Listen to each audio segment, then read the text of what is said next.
Amigas y amigos, muy buenas tardes. Señor ingeniero Salomón Pressburger, presidente de la Confederación de Cámaras Industriales de los Estados Unidos Mexicanos, CONCAMIN. Diputado Francisco Javier Ramírez Acuña, presidente de la mesa directiva de la Cámara de Diputados. Senador Gustavo Madero Muñoz, presidente de la Junta de Coordinación Política del Senado de la República. Doctor Eduardo Sojo Garzaldape, presidente del Instituto Nacional de Estadística y Geografía. Licenciado Juan Manuel Oliva Ramírez, gobernador del Estado de Guanajuato.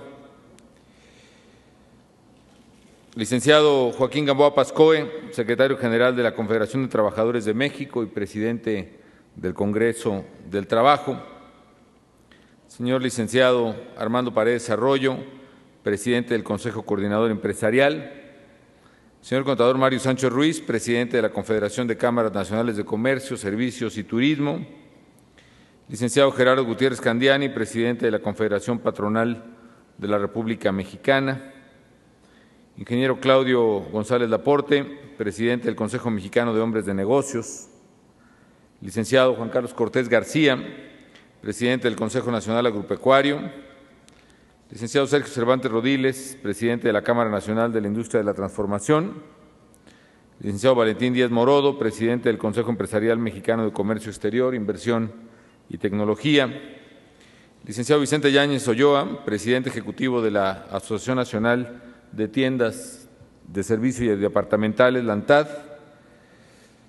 Estimados colaboradores del Gobierno Federal, distinguidos integrantes del Presidium, señoras y señores integrantes del nuevo Consejo de CONCAMIN, señoras y señores legisladores, distinguidos miembros del cuerpo diplomático acreditado en México, amigas y amigos industriales, señoras y señores.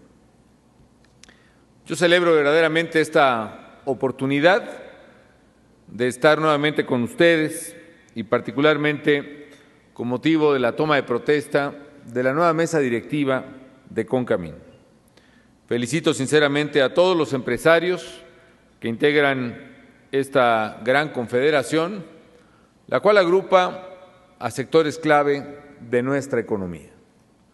Yo reconozco en los industriales de México a mujeres y hombres de negocios comprometidos con la generación de inversión productiva, que es equivalente a un compromiso con el progreso y con el bienestar de la economía de México y el bienestar de los mexicanos. También quiero reconocer el gran papel que ha tenido el ingeniero Salomón Pressburger al frente de CONCAMIN, lo que le ha valido seguir al frente de este organismo empresarial con el respaldo amplio de sus integrantes. Sé que seguiremos esforzándonos, ingeniero, hombro con hombro, para fomentar el desarrollo de la industria nacional, generar más fuentes de trabajo y proteger los ingresos de las familias mexicanas. Así que el mayor de los éxitos, ingeniero, para usted y para todos los integrantes de la mesa directiva. Ya lo decía el propio ingeniero Pressburger que el año pasado, sin duda representó, si no el que más, uno de los mayores desafíos económicos para el país y para la industria, desde luego. Fue la crisis económica más grave que todas las generaciones aquí presentes nos haya tocado vivir. Y particularmente hay que subrayar que fue una crisis que se centró primero en sus inicios en la economía americana, en el sector financiero, pero rápidamente se propagó especialmente al sector industrial, que fue a final de cuentas el más afectado en México y en el mundo. No es extraño, por ejemplo, que los datos reflejen que los países que tienen en su componente, en su integración económica, un mayor componente relativo industrial respecto del total de la economía, hayan sido especialmente más afectados que los países, por ejemplo, cuyo componente económico está más centrado en el sector primario, en el sector agrícola. Esto se refleja además en los datos de México, que adicional a ello es el país con la mayor dependencia y la mayor cercanía de la economía que inició finalmente la mayor crisis económica en casi 8 décadas. Recuerdo que en alguna reunión de Concamín, precisamente por estos días del año pasado, la economía mexicana caía a una velocidad de más del 10% a tasa anualizada y el sector industrial caía aún mucho más. El pronóstico sería muy escéptico de que hacia el año 2010, el año en curso, si acaso se registraría un incipiente crecimiento del 1% o incluso estaría todavía en presencia el país de una prolongación de la recesión económica de 2009. Hoy, afortunadamente, amigas y amigos, podemos decir y con fundamento que la peor parte de la tormenta ha quedado afortunadamente atrás. Y ahora la prioridad es alcanzar una recuperación sostenida de la economía, una recuperación que se perciba en todos los sectores productivos del país y en el bolsillo de las familias mexicanas especialmente. La principal preocupación del gobierno es esa: cómo fortalecer, cómo mejorar, cómo elevar el ingreso y el bienestar de las y los mexicanos. Esta mañana, por ejemplo, integrantes del Gabinete Federal hicieron la presentación de datos que son sumamente alentadores por parte de la economía mexicana. Hemos arrancado, por ejemplo, el 2010 con una tendencia muy positiva en materia de empleo y eso debe congratularnos. Una tendencia que nos hace redoblar esfuerzo precisamente para retomar el camino del crecimiento. Los datos que vale la pena recordar son los siguientes. Ya para enero de este año, y siguiendo una tendencia que habíamos observado en el segundo semestre del año pasado, en enero se crearon 34,000 nuevos empleos formales en la economía nacional. En febrero se crearon casi 130,000 empleos formales, es decir, más de 3 veces más que en enero. Y en el mes de marzo, en la primera quincena de marzo, que son los datos preliminares que comienza a acumular, a registrar el Instituto Mexicano del Seguro Social, a reserva de mayor precisión una vez que se terminen de colectar las cifras, estamos hablando de un crecimiento neto de empleos en el mes de marzo, de una cifra cercana a los 70,000 nuevos puestos de trabajo. Esto quiere decir, amigas y amigos, que en lo que va del año, enero, febrero y primera quincena de marzo, México habrá generado probablemente entre 225 o 230,000, quizá incluso un poco más, de empleos nuevos, netos, de renuncias o liquidaciones en las empresas. Empleos nuevos netos registrados y enteradas las cuotas obrero-patronales en el Seguro Social. ¿Qué quiere esto decir, amigas y amigos? Que de seguir esta tendencia, incluso un comportamiento más moderado en la segunda quincena de marzo, estaríamos hablando que por primera vez en muchos años, probablemente década o década y media, México estará generando en un solo trimestre más de 250,000 de nuevos empleos formales registrados en el Seguro Social. Es el crecimiento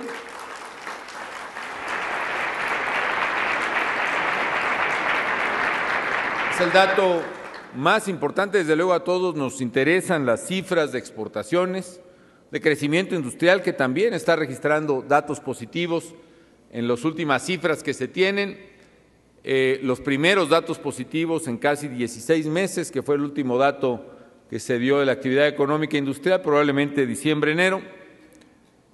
Otros datos alentadores en consumo eléctrico, datos alentadores en actividad económica, en fin. Pero con este casi 250,000 de empleos que yo espero poder confirmar a finales de mes, significa que tentativamente si se considera 250,000 de empleos, estamos hablando de prácticamente 1 millón de mexicanos que en su casa tienen un ingreso estable proveniente de un empleo formal registrado en el Seguro Social. 1 millón de mexicanos, 1/4 de millón de familias que tienen merecidamente el bienestar que significa un empleo con todas las prestaciones a que se refiere la ley.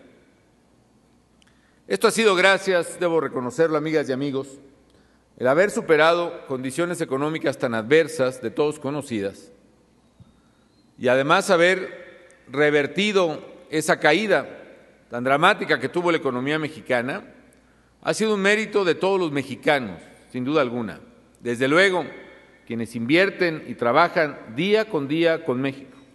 Y también es justo reconocer que ha sido posible también y especialmente gracias a la responsabilidad con la que se ha conducido el movimiento obrero organizado en nuestro país, que sin demérito de la legítima defensa de los derechos de los trabajadores, ha sabido conducirse con responsabilidad en los momentos más adversos que ha tenido la economía mexicana. Mi agradecimiento a nombre del Gobierno nacional.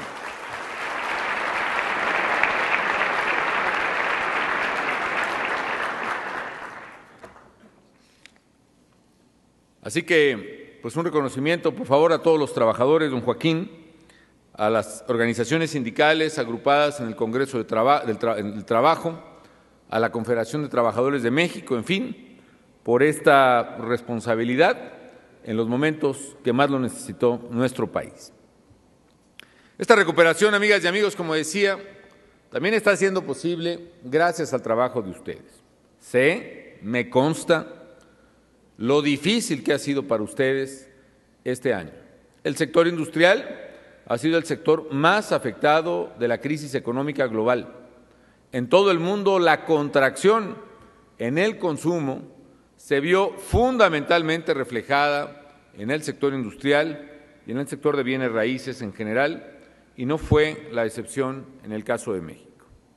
Pero sé que estamos saliendo adelante gracias al compromiso decidido de los industriales del país, agrupados en la CONCAMIN, y a todos los empleadores de los diversos sectores de nuestra economía. Para mí la lección es clara.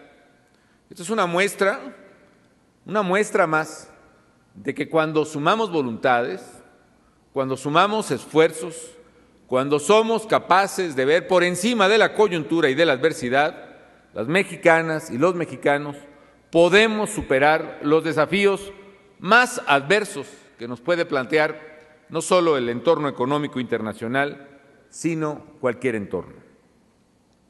Esta tendencia positiva, desde luego, no debe hacernos bajar la guardia o confiarnos. Son apenas datos que deben consolidarse y en eso estamos empeñados en el Gobierno, en una tendencia clara para el resto del año. Y si hace un año decía, se pronosticaba un crecimiento del 1% en el más optimista de los escenarios para 2010, hoy la generalidad de los analistas y consultores del sector privado, del Banco Mundial, del Fondo Monetario Internacional, pronostican un crecimiento económico para 2010 no menor al 4% y algunos análisis tienen visiones mucho más optimistas. Antes que bajar la guardia, decía, antes que confiarnos, sé que es indispensable que todos, los industriales, los trabajadores, el Gobierno, sigamos uniendo esfuerzos para que la economía crezca más rápido y genere mucho más y mucho mejores empleos. Por eso estamos trabajando en el Gobierno federal. Queremos generar condiciones propicias para hacer negocio, condiciones propicias para crecer, condiciones propicias para generar empleo, y por ello tratamos de remover los obstáculos estructurales que le han impedido a México alcanzar el amplísimo potencial económico que tiene en su crecimiento. Coincidimos en ello con lo que ha dicho el presidente de CONCAMIN. Una de las condiciones sine qua non deben establecerse para poder garantizar desarrollo verdadero es el imperio de la ley. Por eso, amigas y amigos, por esa razón, por lo importante que es para las familias, para la seguridad de sus hijos, por lo importante que es para los negocios, por lo importante que es para la sociedad y para la economía, por esa razón estamos luchando y luchando con todo para que en México impere verdaderamente la seguridad y el Estado de Derecho. Y lo hacemos no solo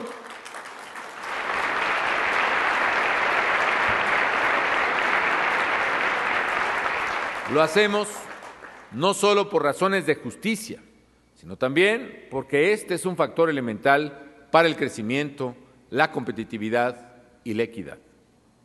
Los costos asociados al temor, a la incertidumbre, a la inseguridad son mucho mayores que los costos asociados a enfrentar este problema, a tomar el toro por los cuernos y a asumir una convicción y una voluntad férrea de combatirlo y resolverlo. Tómese el tiempo que se deba de tomar y tómense los recursos que se requieran para hacerlo. México, se los aseguro, será un país mucho más propicio para la inversión y un país tranquilo y seguro, como lo anhelamos todos, sí y solo sí nos comprometamos no a evadir, como se ha hecho antes, sino a enfrentar y resolver problemas tan graves como han sido la inseguridad y la acción muchas veces impune de los criminales en nuestras sociedades, en nuestras entidades, en nuestras ciudades.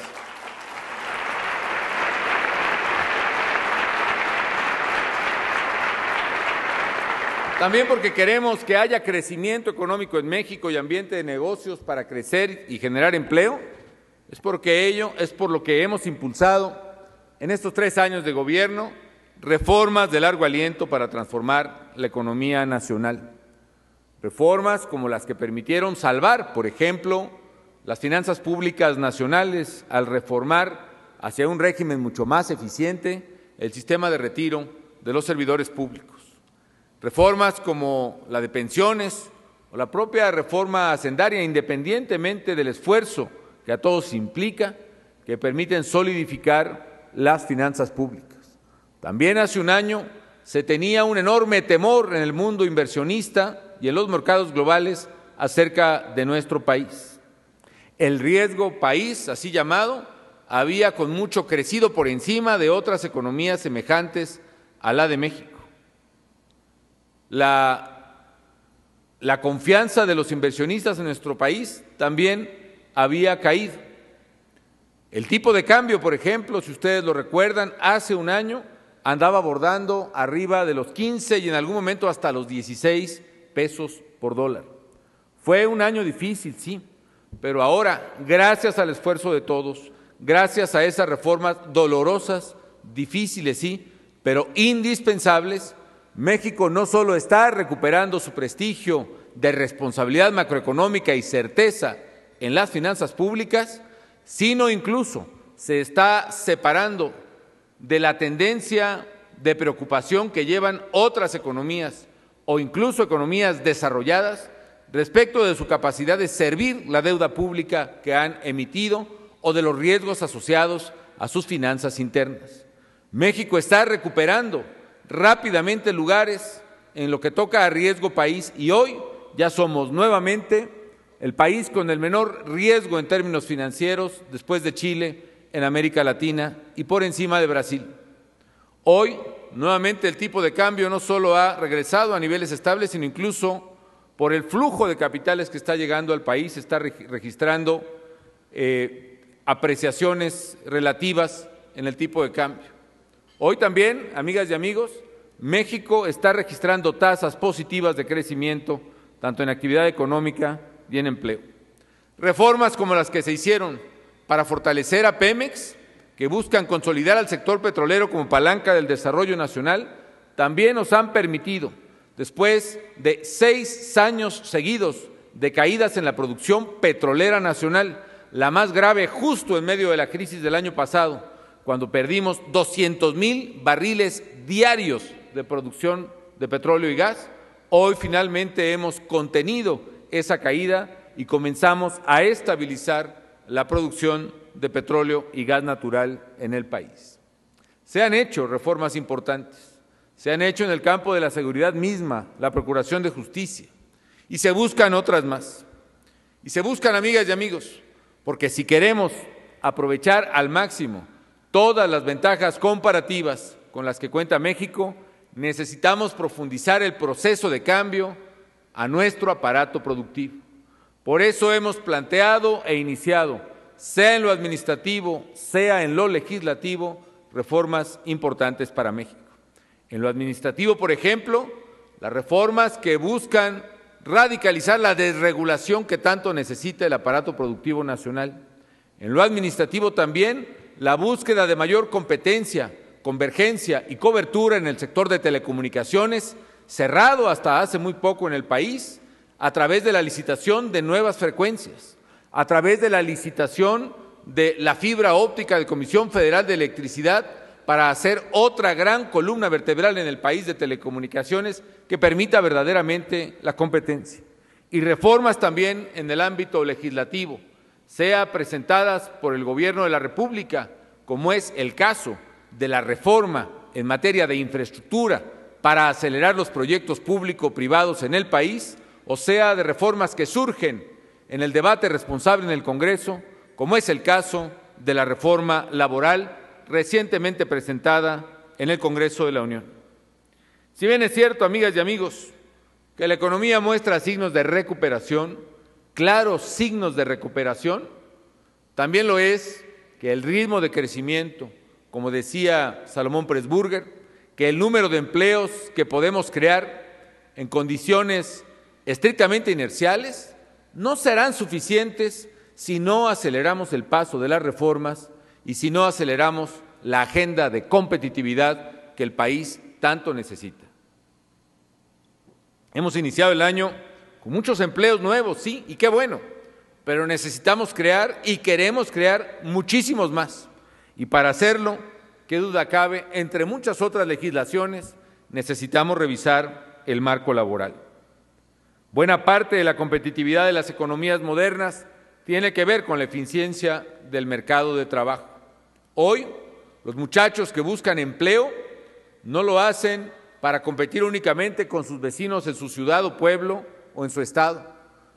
Buscan empleo y compiten contra jóvenes de otras latitudes, de India, de Brasil, de China, de la parte oriente de Europa, donde las condiciones competitivas son las que definen precisamente las nuevas inversiones del mundo. Desafortunadamente, la evaluación que tenemos como país en este rubro, por ejemplo, según el Foro Económico Mundial, hace impostergable la necesidad de mejorar las condiciones en las que nuestra gente se contrata, se capacita, trabaja, genera ingresos, recibe los beneficios de la seguridad y la previsión social y ejerce sus legítimos derechos laborales. Yo por eso celebro, amigas y amigos, que haya iniciado ya por lo pronto en la Cámara de Diputados un proceso legislativo que estoy seguro será de debate responsable a fin de poder alcanzar, si así lo dispone la soberanía legislativa, una reforma laboral que nos permita modernizar nuestro marco jurídico y facilite el acceso al trabajo. ¿Al trabajo para quién? Para todos los que necesitan trabajar. Facilite el acceso sobre todo para los jóvenes que estudian, el acceso para las mujeres y los grupos vulnerables. Un marco que permita incrementar la capacitación y la productividad laboral para crear más riqueza y que a la vez eso se traduzca también en mejores ingresos y mejores salarios para los trabajadores y sus familias. Un marco que agilice la impartición de la justicia laboral y que asegure mejores condiciones de equidad, de seguridad, de salud en todos los centros de trabajo. Debe quedar muy claro, por otra parte, amigas y amigos, que la productividad y la competitividad no pueden, ni deben, ni queremos que se den a costa de los derechos fundamentales de los trabajadores. Apoyamos, sí, una reforma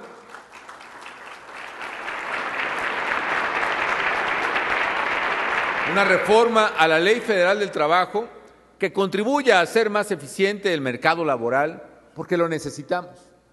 pero ello no significa ni debe significar dejar de reconocer o de respetar derechos como el derecho de huelga, el de la contratación colectiva o el de la autonomía sindical que respetamos.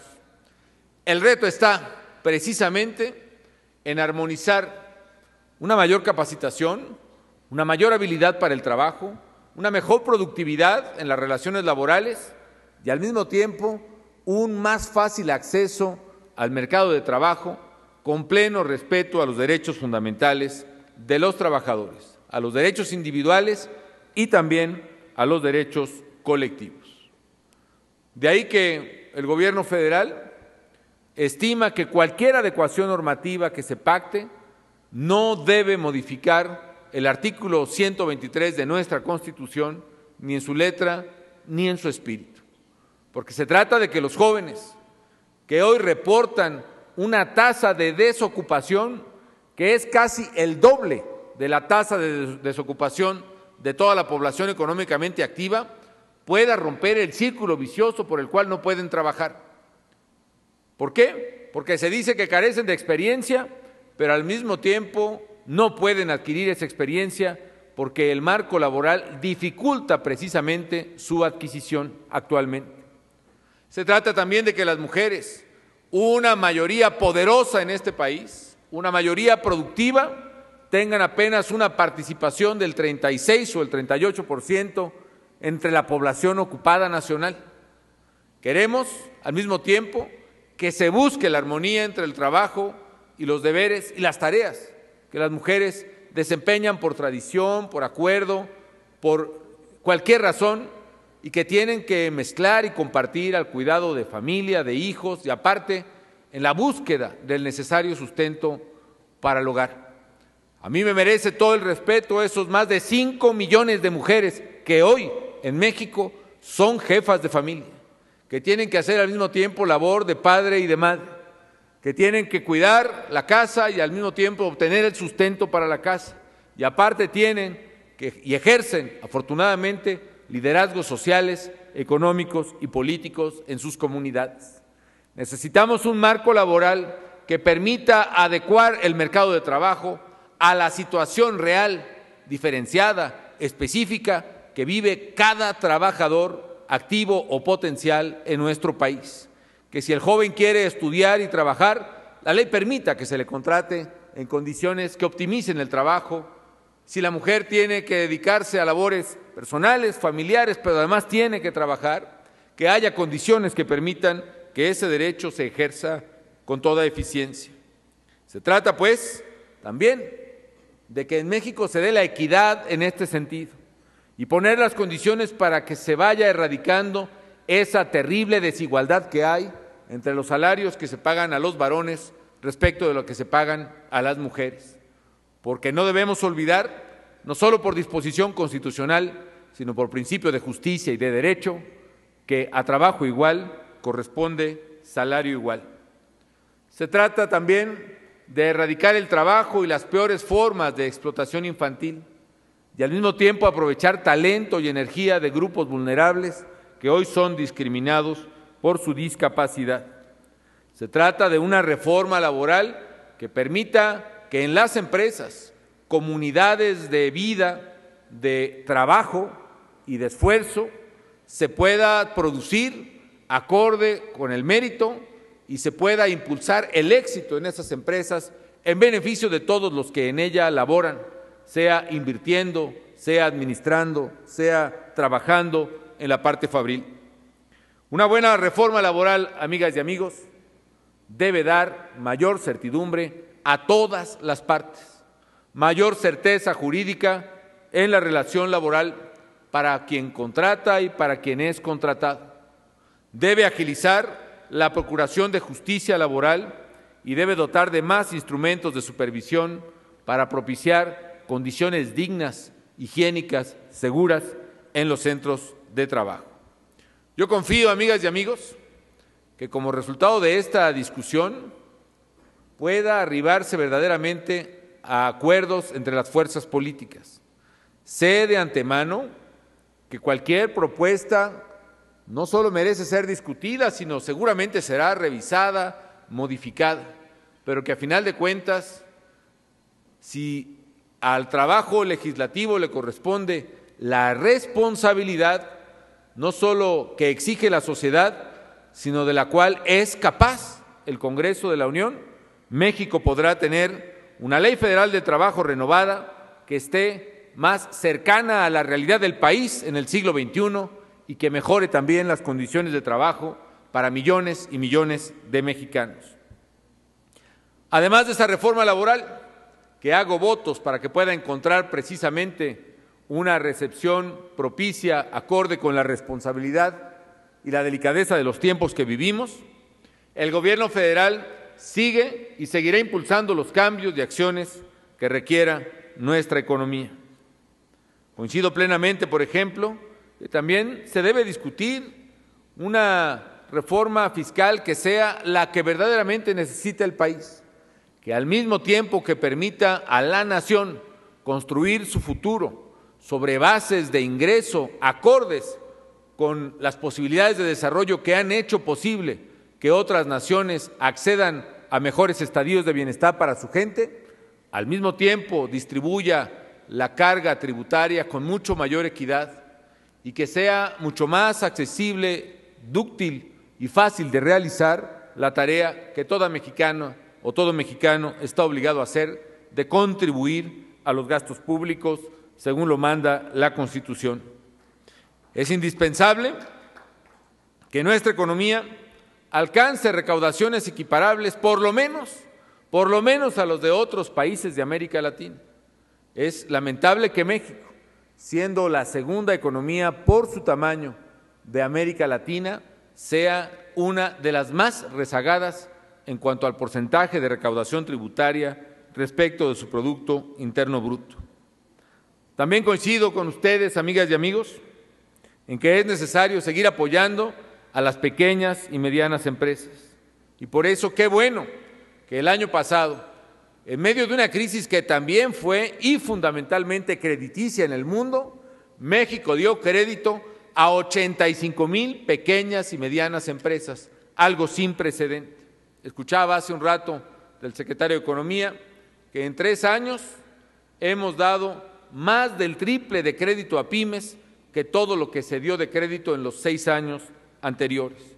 Y este mismo año, hasta febrero, ya se han otorgado 7,000 millones de crédito en apoyo a más de 10,000 pequeñas y medianas empresas del país, de la cual 35% pertenecen al sector industrial y estoy seguro la mayoría representadas aquí en Concamín.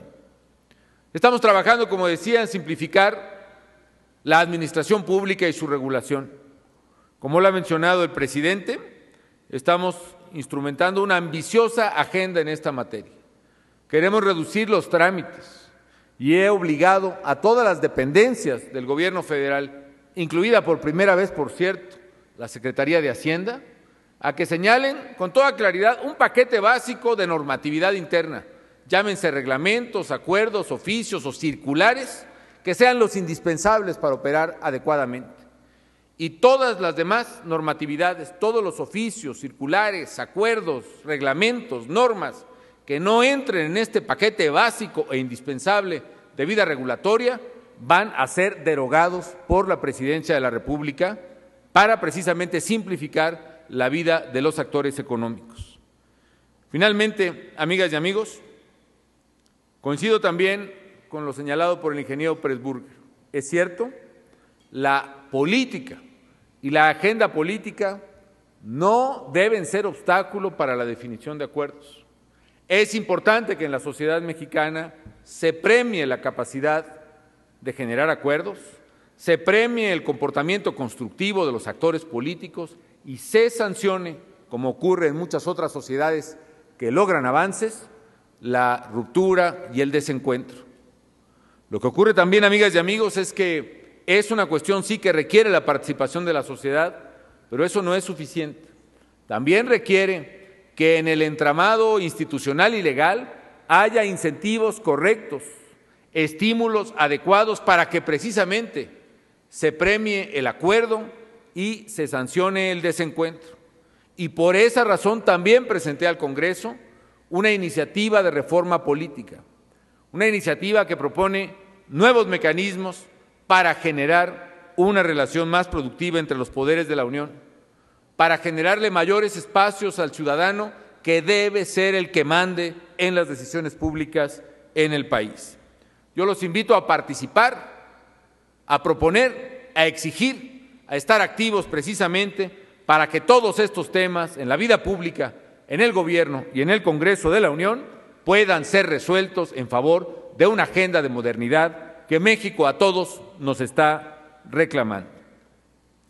Amigas y amigos de Concamín, los signos de recuperación económica son claros y nos hablan de que este es un momento propicio para que las empresas con visión de largo plazo inviertan con confianza en el futuro del país.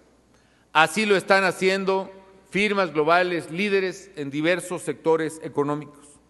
Así lo han hecho empresas con inversiones no de decenas ni de cientos, sino de miles de millones de dólares anunciadas en los últimos meses para nuestro país, desde Nestlé, Coca-Cola o PepsiCo, hasta Braskem de Brasil, que tiene una inversión de 2.500 millones de dólares en el sector petroquímico, las propias empresas automotrices, a pesar de la adversidad que sufrieron el año pasado, y otras, muchas más. Ayer apenas, antier, estuve en Querétaro, inaugurando 2 plantas de la industria aeronáutica de nacionalidad francesa que representan inversiones de 2.000 millones de pesos y que junto con otras convierten a México en los últimos 2 años en el país que más proyectos de inversión aeronáutica ha recibido en todo el mundo. México, amigas y amigos, necesita esa visión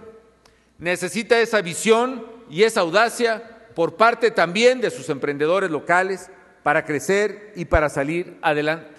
Y no se trata solamente de un gesto de responsabilidad con el país, que es bienvenido. Es también y fundamentalmente, así debe ser, una buena decisión de negocio, invertir en un país con un amplio potencial de crecimiento, con amplias ventajas competitivas ya referidas por el ingeniero Pressburger, pero también que está llamado a ser una de las 5 economías más grandes del mundo hacia mitad de este siglo. Es hora de invertir en México. Por nuestra parte, en el Gobierno federal seguiremos impulsando las reformas y seguiremos realizando las acciones que nos permitan elevar la competitividad de la economía y mejorar el ambiente de negocios en el país.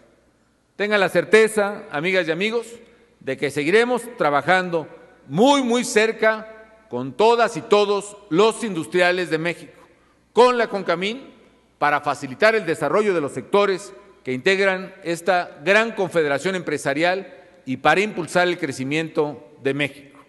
Tengan la seguridad de que cuentan ustedes con el Gobierno federal y con el presidente de la República en particular como un amigo y un aliado para el progreso de la industria y el progreso de nuestro país. Enhorabuena a la nueva mesa directiva y muchas gracias.